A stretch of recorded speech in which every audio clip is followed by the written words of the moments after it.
Welcome to The Claw. I'm Eric Holtzclaw, Chief Strategist at Liger. The Claw is the marketing podcast for C-suite executives. I am joined today by a fellow Liger, Evan Johnson. He is one of our strategists and relatively new to the Liger Pride.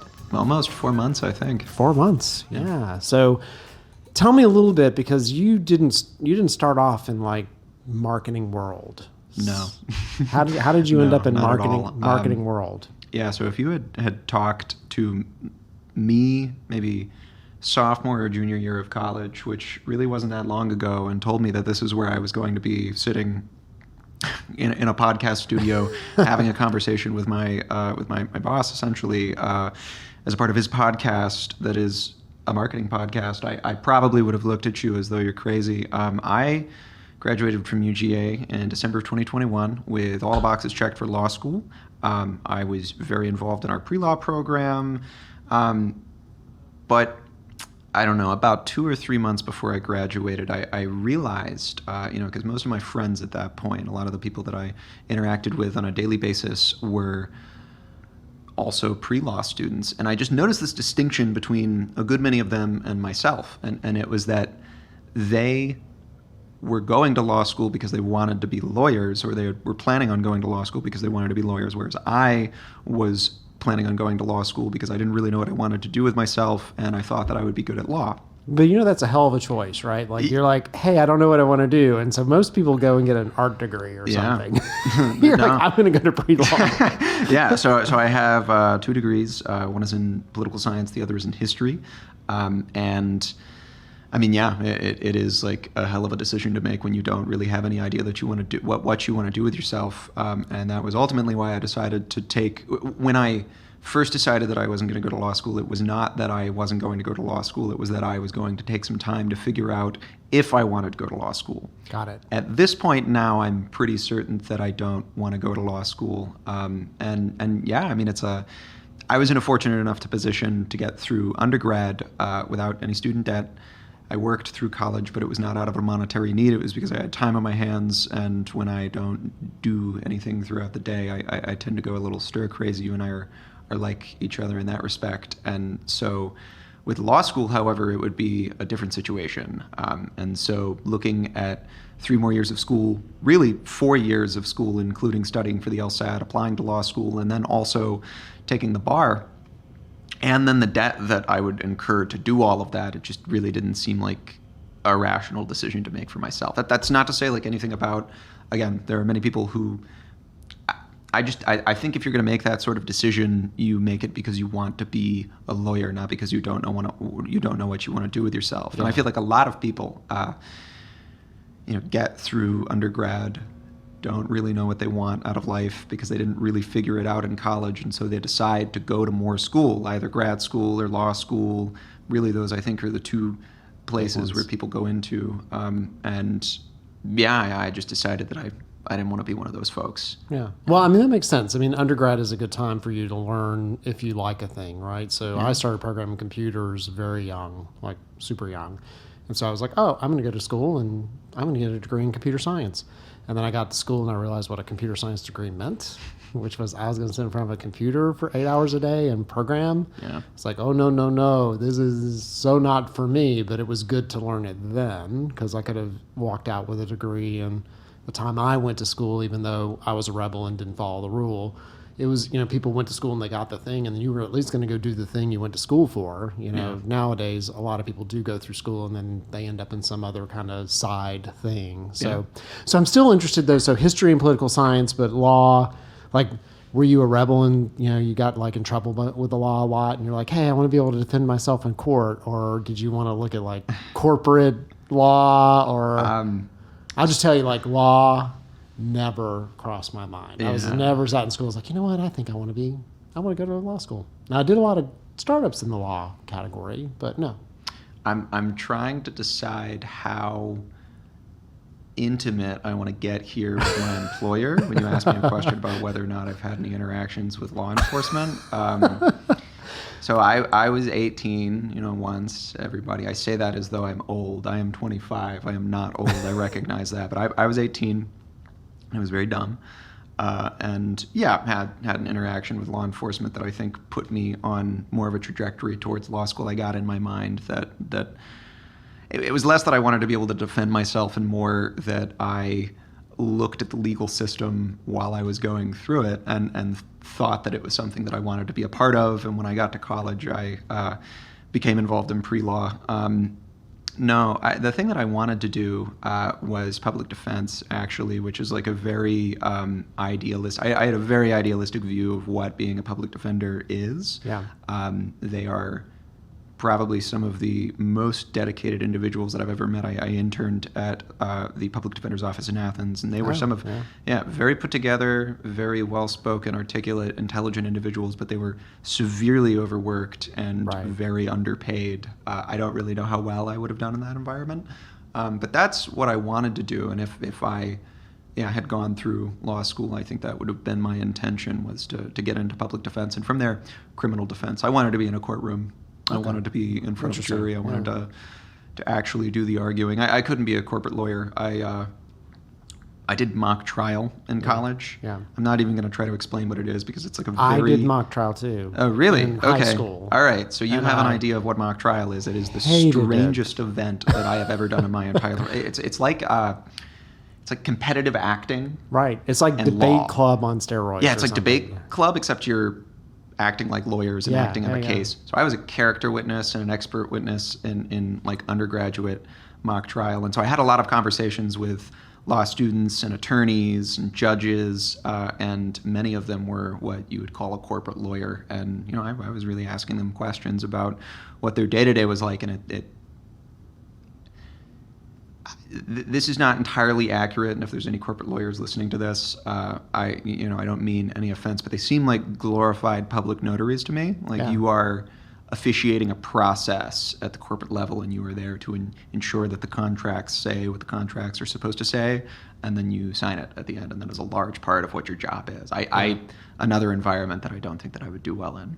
So what's interesting, so I've been ribbing you a little bit on this. A lot of the entrepreneurs that I've seen that have been successful have had some type of law background. Interesting. So entrepreneurs typically, and even, so we're talking about the marketing podcast for C-suite executives, you'll see a lot of people who in those places, because they know how to read the documents, they understand what it looks, they're good at research, they want to know the details in a way. So it is a good background. So now I've kind of beat you up about the whole law, whatever. So then you ended up how did you end up in marketing? How was that a thing? I graduated and didn't have a job and had to... It was the only thing I could find. It's not the only thing I could find. It's more I had 2 liberal arts degrees and a language minor, and it made sense to me in terms of employability. So I dipped into marketing, and then I got out of marketing, and now I'm back into marketing. So my first job out of school, my first real job, was with a startup. Funnily enough, I actually don't think I've told you this. They were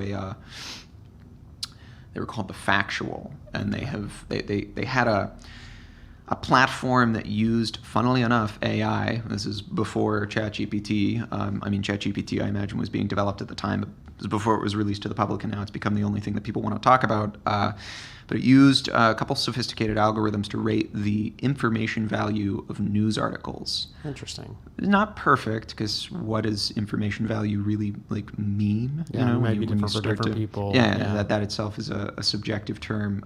But I started working for them as a digital marketer, and I was given a lot of autonomy because I showed myself to be a relatively competent human being, and they had a lot that they needed to do. They were then acquired by Yahoo News. And so I then went to work for Yahoo News. I was working in their podcast department. Yahoo News was since eliminated their podcast department, and I needed a job again and sent out a lot of applications back at the beginning of this year. And then one of them, I didn't submit an application with Liger. As I recall, I sent you an email. Yeah. No, it was a LinkedIn. It was a direct message over LinkedIn. That's what it was. Yeah. So I was like, come in, talk to me. It'll be good. So in that journey, and you're kind of deciding to stay in that space, I think it's interesting because you're relatively new to the space. What has surprised you about kind of the marketing world? how much I feel still like a student in like the best way possible. So I was always, if I came into wealth at a young age, I always told myself that I would just be in school in one form or another for the rest of my life. Like, it's the thing that I'm starting to, it used to bother me that I would never really stick with one thing for a long period of time. I have my hobbies and interests that have been long-term hobbies and interests, but the way that my mind works is I just latch on to ideas and thoughts and things, and then I get really hyper-focused on them for 2 or 3 months at a time, and then I stop thinking about them because I found the next thing.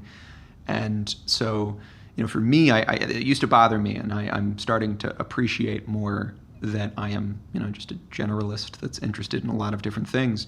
And so with marketing, particularly the sort of marketing that we do, working with, fintech, medtech, insurtech, these like large, boring industries that are actually very complex on the interior, it's, a lot of research, much more research. I guess, prior to working in marketing, thinking about marketing, I guess I had more of like the Mad Men conception of what marketing is, much like everybody who's not in marketing or advertising probably has, that it's about like the one idea or writing copy. Now, Don Draper, I can only sell one thing. There's a lot more that goes into it, and most of it is research. Like a good portion of my day has been learning so that I can then, produce whatever the deliverable is. So that's been the most surprising thing, I would say. Yeah, and that's an interesting way to look at it, because one of the things that's confusing for people about marketing is it's both about being incredibly consistent, but at the same time knowing how to pivot. And if you go to school and get a degree in accounting, like, you really don't want a creative accountant. Yeah. Right? Like, you end up in jail or out of business or something. Yeah. You close the books at a certain time. There's a P&L, all that kind of stuff. With marketing, there's some certain tenets you have to run consistently, but then you gotta, things are switching almost all the time. In my opinion, it's the closest to being a financial advisor, right? Because financial advisors have to look at macro and micro trends in the financial markets, and where am I going to invest the next dollar for stock and whatever. So for those that are a little, and people who go to school for traditional marketing, I think that's where they get caught up. It's like, well, I went to school and they told me this thing and whatever, and it's like, yeah, but that's not. It's not actually a book how it thing works, at right? all. Like, that's not how it works. We feel, and when I say we, I mean Liger. And another thing that surprised me was the degree to which we don't actually feel like marketers, but feel more like just business strategists. Right.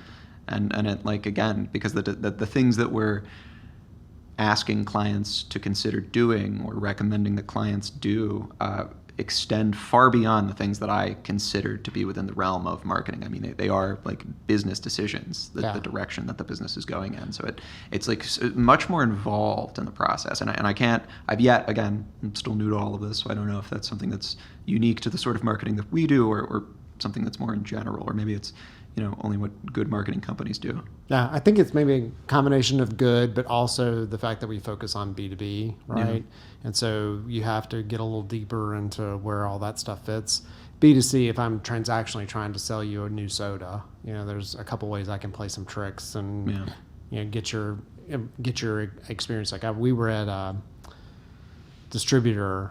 And they were talking about a product last year that they had done a really good job with marketing. And it's like everybody tried it once, but never again, because the marketing was good. And they were just overstocked in this beverage because no one's drinking it now, right? Like, it's like, last year that was the darling of last summer. And they're like, we can't give it away. And so, which the business that we work with, if they did those kind of things, like, we can't do tricks, right? Like, there's no such thing as a buy one get one or a 50% off, or if you sign by this date, like, companies we work with don't. That doesn't work. That's not how people make those decisions. So you're listening to The Claw. I'm Eric Holtzclaw, Chief Strategist at Liger, talking today with Evan Johnson. He is one of our strategists, and we'll be back in just a minute.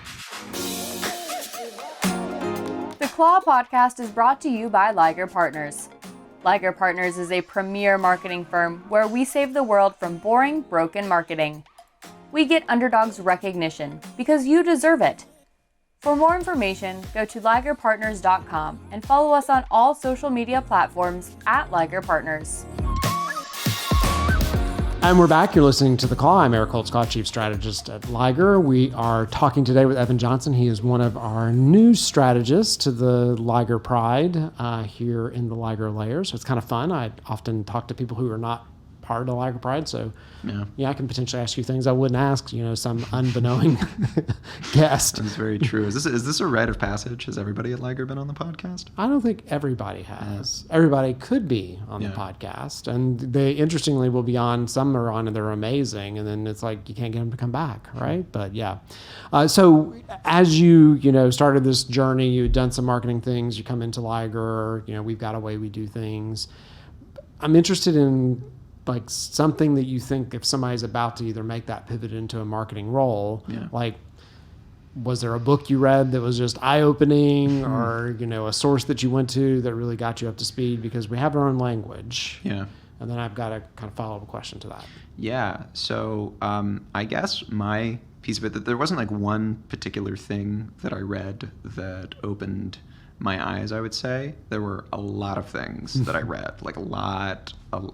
That is what I would say. Like if you were trying to get into a field that you don't have a background in, like I didn't speak the language. I took, and this was back in December of 2021. I set aside 2-ish months where I was just a couple hours a day going onto LinkedIn, going onto different sites like The Digital Marketer is one that I read a lot of, and really just like absorbed as much content as I possibly could. There wasn't like one particular person that I went to, but it was again just like I felt that it was necessary to completely like immerse myself in it for 2 reasons. 1, so I could actually speak the language, and 2, that itself felt like a like leverage in an interview with somebody, interviewing for a marketing position. Like, yes, I don't have a background in it, but I have spent the last 2 or 3 months like really immersing myself in the subject, because that is something, like I said, that like this job really does entail, is immersing yourself in subjects that you don't really know a whole lot about. Like, one of the practice areas that this firm finds itself in a lot is the aftermath of a merger and acquisition. I know very little about mergers and acquisitions. I do not have a finance background. So over the past several weeks, I, again, was just, integrated into my day-to-day reading content, just for the sake of becoming familiar with the language, familiar with the subjects, and not even so I can really be conversational, but so I can actually get things out of conversations that I am in with people, if that makes any sense. Right? Yeah. Like you have to have a little bit of a context to actually understand why that's important. Because like I did Toastmasters to learn how to speak and whatever, and then there's a more sophisticated called Speakeasy that people go to, and they'll throw people into Speakeasy when, let's say, like a terrible thing's happened to their company and they're going to go on like a bunch of radio shows and television shows. And I always felt bad for those people because I had the basis in Toastmasters, and so doing the advanced program, I understood why they were telling me things. It's kind of like throwing somebody into the kitchen to do a gourmet meal and they don't even know how to any sort of boil water, right? And we use so many 3-letter acronyms, TLAs, and we were on a call with a client today, and we were talking about, the CTA was off or whatever, and they were from Chicago, and they're like, the Chicago transport, like, no, the call to action. Yeah, I'm going to be completely honest. It is still a daily thing that either you or somebody, either client side or internally, says something that I don't actually know what you mean. I'm just going to throw that out there right now. I'm gotten really good at acting like I know what I'm doing. But yeah, I mean, it's a constant learning process. Well, thank goodness you can just GTS. Do what? Google that shit. Okay. See, there we go. Another one. Yeah. And so, what's fun is that you're in this like beginner novice category. And I always like that, to have people come into a company because they see things that you don't see. Right. Yeah. And so what are some things that you have seen, like the companies we work with, because you've now been through for a few onboarding processes or kind of evaluating, where are they making some like, just like easy common mistakes? So the first one that comes to mind may be a little self-serving because we're a marketing firm, but listening listening to the individuals that you hired, right, to solve your marketing problems, which I can completely understand when you're in a position of authority within a company and the decisions that you're making involve, 5 to 6 to 7 figure expenditures. Like I understand the caution, but the thing that jumps out to me the most is the lack of, I guess, efficiency in the decision-making process, right? And you see that, I guess, on like in B2B in general, when a company is trying to sell something to somebody, they run into the exact same issues, right? The long sales cycles because they have to go through multiple decision makers. But on our end too, right, when we're working through different marketing strategies and going through the process, it seems like that, I would say, is the thing that jumps out at me the most. Another thing I would say is lack of consistency. Because as we talked about earlier, like there are a few things in marketing that you just have to consistently hit. And one of them is presence on whatever the platform it is that you're trying to develop a presence on. And it seems so intuitive, right? If you want to develop a voice, say, on a social media platform, the first thing that you have to do is show up on a social media platform every day, right? Every week, every month, whatever the cadence is. But whatever the cadence, you have to stick to it consistently. And I saw that not even in, so I mentioned the startup that I was working for. I mean, that was a problem that we were running into because the CMO who hired me, and again, I was very young. I'm still very young. Don't have a marketing background, so I wasn't in any sort of position to be like, maybe we shouldn't be switching our strategy every 2 weeks. Maybe we should stick with one and do it right for months and see if we produce any sort of results. So that, I guess, is another thing. Like the easiest fix is not hopping between strategies, because then you're never going to see any sort of result from one of the strategies because you didn't do it long enough to see whether or not it worked. Yeah, it's that slow burn on the content, 6 to 9 months to really see if something, works the way that you would expect. Consistency is a big one. And you were talking at the beginning around the idea of like that showing up. People talk about they want to be healthier, but then they don't go to the gym, or they go to the gym once. They're like, I went to the gym once. I mean, I've got the membership. What's the problem? Right. I love the one you talked about with the marketing, because what the problem is in marketing is, unlike law, like nobody ever says I'm an expert at law unless they've been through a law degree or they've whatever.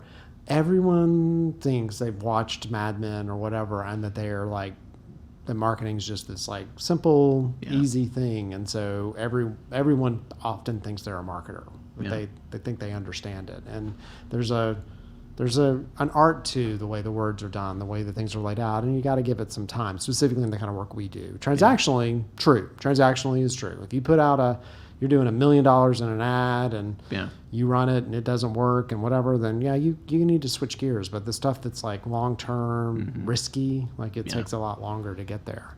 So when you started, I remember the first day that you were in, because I had you sit in on like 17 phone calls or something that day. And one of them was on AI. And so we have started, implementing some AI pieces. So what's your thought on like AI and where it fits in this like whole marketing world? Jesus, I mean that is a subject that could take up like multiple podcasts, depending on what part of it you want to talk about. I guess I would say generative AI is a buzzword right now, but I think it's a buzzword. There's a lot of hype around it, and I am generally the sort of person that if there's hype around a subject, I immediately approach the subject with skepticism. Right. And I do approach generative AI, say ChatGPT or Jasper or ChatSonic, whichever large language model you want to use. I approach it with a dose of skepticism, but I also recognize that with this particular sort of technology, the hype is there for a reason, because there are some really interesting use cases where you can do things at scale that you weren't able to do before. So I was at an event today about mergers and acquisitions. That's why I've talked about mergers and acquisitions before. And they were talking about, in the context of legal tech, how when there is a merger and acquisition that is happening, there is a level of compliance that you have to follow, or due diligence. I'm probably mixing up the terminology here, where you have to go through all of your client contracts and see which of those require you to get the customer's consent for the merger and acquisition. That was something that years ago would be done by people like me, actually, who decided to go to law school and then worked in corporate law, and then are in their, maybe first year at their big corporate gig, and then they're handed thousands of sheets of paper and told to go through them over a weekend, right, to determine which of these client contracts we have to, get consent from. But there's a platform that the name of it is not coming to me right now, but it's a generative AI platform. GTS. Is it all right, yeah, there we go. That does that work in literally seconds, that like does a first pass on all of the client contracts, and then gives you a pretty good idea on that first pass of which of those you have to take consent from. So that's hours of work that is, done in just a few seconds. And there are almost what feels to me like an infinite array of those sorts of specific use cases where you can do a lot of the really in the weeds grunt work that you can do so very easily with artificial intelligence.